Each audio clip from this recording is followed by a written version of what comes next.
विधानसभा चुनाव को लेकर बड़ी खबर सामने आ रही है, जहां कांग्रेस और आप के बीच सीट समझौते पर सहमति बन गई है और दोनों दल साथ मिलकर चुनाव लड़ेंगे। हालांकि इसकी औपचारिक घोषणा अभी तक नहीं हुई है। ऐसा अनुमान लगाया जा रहा है कि आज इसकी घोषणा हो सकती है। कांग्रेस सांसद गौरव गोगोई ने कहा कि आज कांग्रेस पार्टी विस्तारित कार्यकारिणी पीसीसी की अहम बैठक करने जा रही है। हम विधानसभा चुनाव को लेकर अपनी रणनीति और वर्तमान भाजपा सरकार का जो भ्रष्टाचार है वो लोगों के सामने कैसे पर्दाफाश करें, इन सब मुद्दों पर चर्चा करेंगे। इस कैंप से जुड़े लोगों का बीजेपी के साथ सीधा संपर्क है। बिहार में राजग की जीत सुनिश्चित करने के लिए भाजपा अध्यक्ष जेपी नड्डा ने 4 विधानसभा सीटों पर होने वाले उपचुनाव के लिए प्रचार किया। उन्होंने विपक्ष पर निशाना साधते हुए कहा कि राजग के शासन में अति पिछड़ों दलितों का शोषण हुआ, वहीं राजग सरकार ने विकास कार्यों से राज्य का उत्थान किया। नड्डा ने आरक्षण और संविधान को लेकर फैलाए जा रहे भ्रम पर भी सफाई दी। महाराष्ट्र कांग्रेस के नेता नसीम खान ने ईद-ए-मिलाद की छुट्टी को लेकर प्रदेश के मुख्यमंत्री को पत्र लिखा है। उन्होंने सीएम को लिखी चिट्ठी में ईद-ए-मिलाद की छुट्टी 16 सितंबर के बदले 18 सितंबर को करने की मांग की है। नसीम खान ने पत्र में लिखा कि कल ऑल इंडिया खिलाफत कमेटी की बैठक आयोजित की गई थी। बैठक में निर्णय लिया गया कि पैगंबर मोहम्मद साहब के जन्मदिन के अवसर पर जो जुलूस निकाला जाता है वो 16 सितंबर के बदले 18 सितंबर को निकाला जाएगा। भारतीय पहलवान विनेश फोगाट के कांग्रेस में शामिल होने पर बोलते हुए कांग्रेस सांसद रणदीप सिंह सुरजेवाला ने कहा कि राहुल गांधी न्याय की लड़ाई में भागीदार बने हैं। उन्होंने आगे कहा, विनेश फोगाट को कांग्रेस से टिकट दिया गया है। राहुल गांधी ने देश के खिलाड़ियों का सम्मान किया है और न्याय की लड़ाई में भागीदार बने हैं।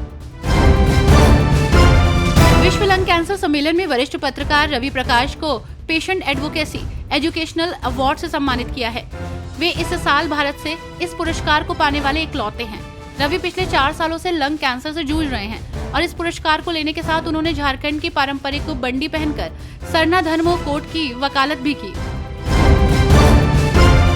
योगी सरकार उत्तर प्रदेश को सेमीकंडक्टर मैन्युफैक्चरिंग का हब बनाने के लिए निरंतर प्रयास कर रही है और इसी क्रम में उत्तर प्रदेश 11 से 13 सितंबर तक ग्रेटर नोएडा के इंडिया एक्सपो मार्ट में सेमीकॉन इंडिया 2024 की मेजबानी करने जा रहा है। भारत के सेमीकंडक्टर उद्योग को विकसित करने में मदद करने के लिए सेमी और Messe Muenchen India electronic industries association of India ELCINA के साथ इस कार्यक्रम के लिए साझेदारी कर रहे हैं।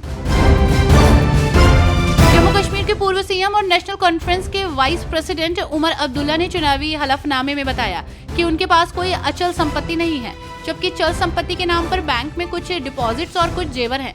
उमर अब्दुल्ला गांदरबल सीट से विधानसभा चुनाव लड़ रहे हैं। राजस्थान बीजेपी के प्रदेश अध्यक्ष मदन राठौर ने राज्य के नवगठित जिलों को लेकर बड़ा बयान दिया। मदन राठौर ने कहा कि कांग्रेस राज्य में गठित जिलों में से 7-8 जिलों को समाप्त कर दिया जाएगा।